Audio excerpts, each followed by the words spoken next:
rehabilitativity. The Angelo Buono process lasted 2 years in Los Angeles. And yet there are still some lawyers who say, look, he's a nice character, as a matter of fact. There was some witness who said, also a criminal, who said, well, he's a nice guy. I asked him one day to burn a house of my enemy, and he wouldn't do it. He's a nice fella. Erosion. A slow substitution of basic moral principles, whereby a criminal is not a criminal, actually. He's a defendant. Even if his guilt is proven, there is still a doubt. To kill or not to kill, to be or not to be. Thou shalt not kill, yes. But this line may not necessarily be applicable to a murderer. Thou shalt not murder. That should be the presumption, not that thou shalt not kill.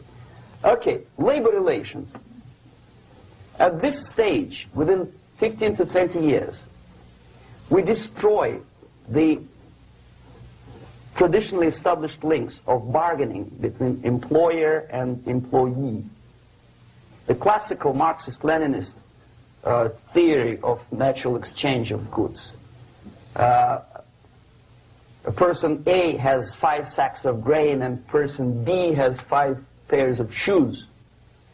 And the natural exchange without money is when they bargain between each other. And only with the introduction of the third force, C, an entirely third foreign stranger who says, no, don't give him 5 sacks of grain, give it to me, and you give me your 5 pairs of shoes, and I will distribute it accordingly, so that the economy will go. This is the death of natural exchange, death of natural bargaining. Well, trade unions were established 100 years ago. The objective was to improve working conditions and to protect the rights of workers from those employers who were abusing their right because they had more money. Objectively, at that time, initially, the trade union movement did work. What we see now is that the bargaining process is no longer resulting in the compromise, which is leading objectively to betterment of working conditions and increase of salary. What we see is that after each prolonged strike, the workers lose. Even if they have 10% increase of their salaries, they cannot catch up due to inflation and due to missed time. More than that, millions of people suffer from that strike because economy now is interdependent. It's intertwined like one body. If previously steel workers, say 100 years ago, could strike and nobody would suffer, now it's impossible anymore. If a garbage collector strikes today, the rest of the multi-million city is stinking. I mean, there's no more service. In Quebec, for example, we had the electricians who were on strike in the middle of winter. You can freeze your bottom, and they still were on strike. Did they catch up with the salary? No, they lost. Who benefited? The leaders of trade unions. What is the motivation for strike? Improving of workers' condition? No, obviously it's not. Then what is it? Ideology. To prove to these capitalists. And the obedient horde of workers, like sheep, follow these people. And they cannot disobey. Why? Because if they do, you know what happens to them. Pickets, murders, shooting truck drivers by picketers.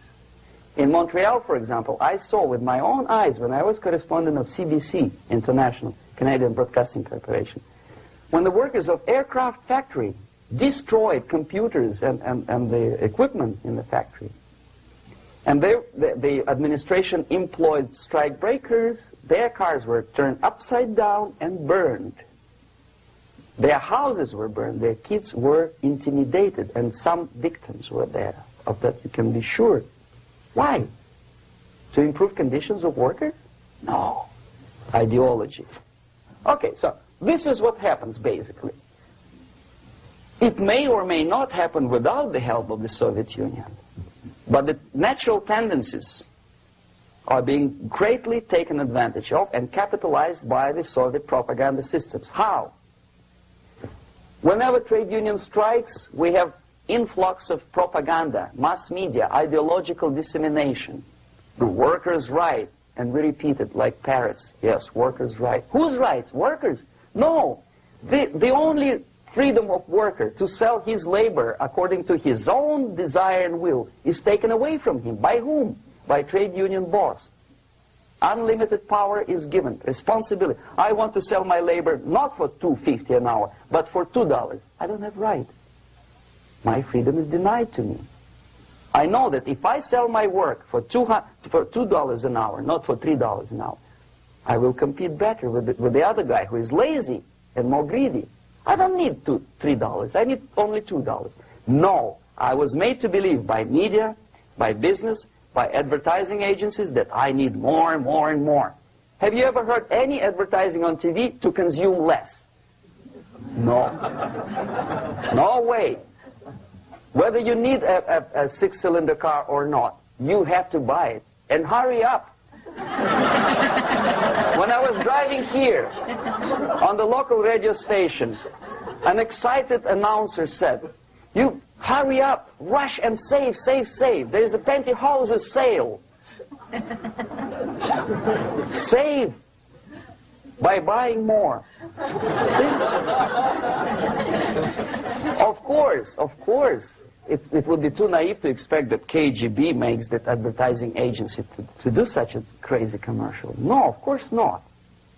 But what we did when I was working for Novosti Press, we would snow plow editorial offices, student organizations, religious groups with literature of class struggle, if not directly Marxism-Leninism propaganda, then a propaganda of legitimate aspirations of working class, betterment of life, equality.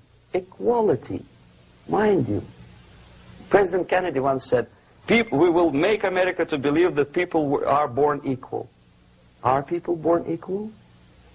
Is there any mentioning in the Bible or any other holy scripture in any religion, if you don't believe me, go to the library and check it. There is not a single word about equality. Just the opposite. By your deeds, God will judge you. What you do is important. The merit of your personality. You cannot legislate equality. If you want to be equal, you have to be equal. You have to deserve it.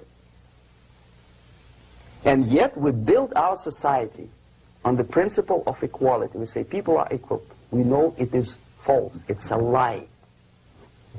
Some people are tall and stupid. Others are short, bold, and clever.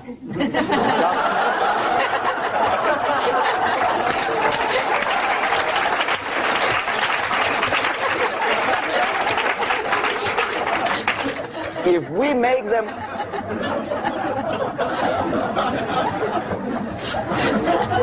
make them equal by force, if we put the principle of equality in the basis of our socio-political structure, it's the same thing as building a house on sand. Sooner or later it will collapse, and that's exactly what happens. And we, as Soviet propaganda makers, are trying to push you in the direction which you go yourself. Equality, yes, equality. People are equal. Land of equal opportunities. Is it true or not? Think about it. Equal opportunities. Should there be equal opportunities? For me and for a lazy bastard who comes here from some other country and immediately registers as a welfare recipient benefits? I never received a single dollar. No, sorry, I did receive once. But I never applied for welfare. For the 13 years, I took any job.